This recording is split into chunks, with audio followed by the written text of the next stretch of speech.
Alors, d'où vient la notion d'atypisme? Ça vient en fait de neuroatypique. Donc, ça veut dire qu'il y a un fonctionnement cérébral qui est différent d'une norme donnée ou de la majorité.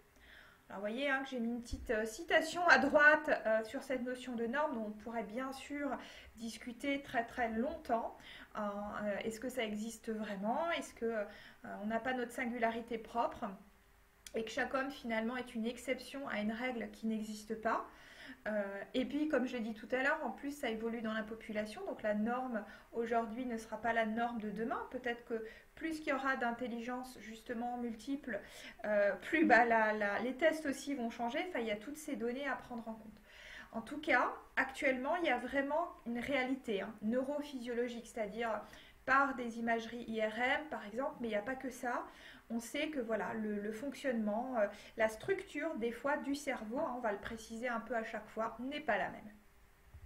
Alors, la première forme d'atypisme que l'on considère, c'est cette notion de douance. Donc aussi, les termes qu'on utilise, c'est surdoué, haut potentiel, zèbre. Donc quand on parle de zèbre, en général, on cible plutôt les hauts potentiels.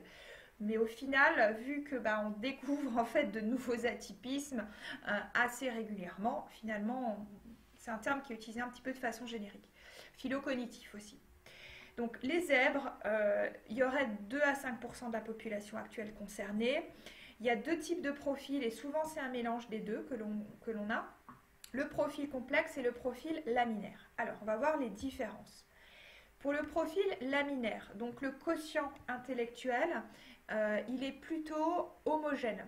C'est-à-dire, donc on a vu tout à l'heure dans les indicateurs, en fait, on a plusieurs types d'indicateurs. Le WISC, je vous ai montré qu'il y avait 5 indicateurs, le WISC 5 actuel. Ça veut dire qu'en fait, pour ces 5 indicateurs, on va avoir toujours des scores très élevés. Donc très élevés, c'est toujours cette notion par rapport à une moyenne en fonction d'un certain nombre d'écarts types. C'est un raisonnement qui est plutôt analytique, c'est-à-dire on va décomposer donc élément par élément plutôt que de voir de façon globale, qui va être très pointu, donc très précis. C'est le côté un peu chirurgical avec une grande rapidité. Souvent, il y a chez ces personnes une passion pour un sujet en particulier, souvent scientifique, mais pas que. En tout cas, il y a un goût pour apprendre. Dans les enfants, c'est plutôt des bons élèves, mais sans spécialement de goût pour l'effort, parce qu'en fait, ils n'ont pas forcément besoin de le développer.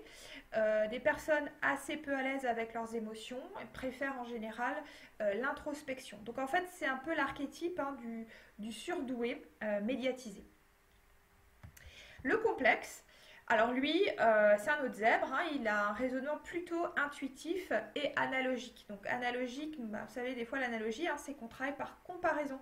Donc on essaie de voir des correspondances et ça permet aussi des fois de faire des liens et d'appliquer des correspondances qui existent pour un certain domaine à un autre où il n'y a pas forcément de lien a priori. C'est des profils avec des quotients intellectuels plutôt hétérogènes, donc c'est-à-dire que on va avoir donc sur ces indicateurs, ces sous-indicateurs dans le quotient intellectuel, plus de variabilité. On peut avoir par exemple un des indicateurs, on va être à 135 et l'autre, on peut être à 80. Et donc c'est plus difficile à détecter. Ce qui fait aussi au passage, je souligne le fait que pour certains tests, le fait qu'il y ait tellement d'écart entre les indicateurs fait qu'il n'y a même pas de calcul de quotient intellectuel global. En fait, c'est pas possible d'après les modèles mathématiques en fait derrière.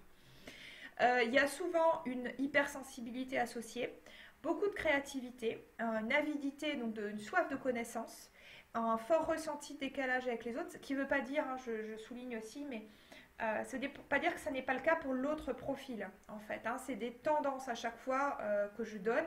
Il y a des points qui vont peut-être vous parler plus que d'autres, qui vont résonner. On n'a pas forcément tout non plus. Je vous dis encore une fois, l'idée, on donne un peu des profils types, mais type, c'est encore une fois relatif. Et donc souvent, pour ces personnes, des parcours un peu plus chaotiques au niveau scolaire et professionnel. Voilà, il y a des difficultés des fois, pas toujours, de socialisation et un fort besoin de trouver sa place dans la société.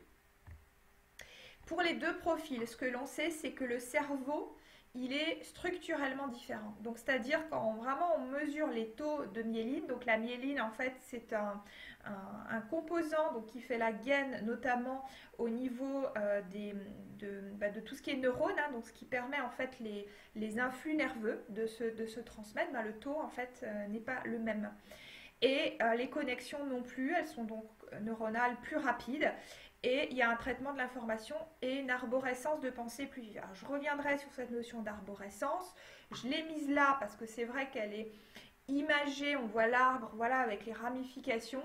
Mais c'est vrai que c'est comment le terme a été remis en question. On parle maintenant plutôt de pensée divergente par opposition à la pensée convergente. J'y reviendrai tout à l'heure.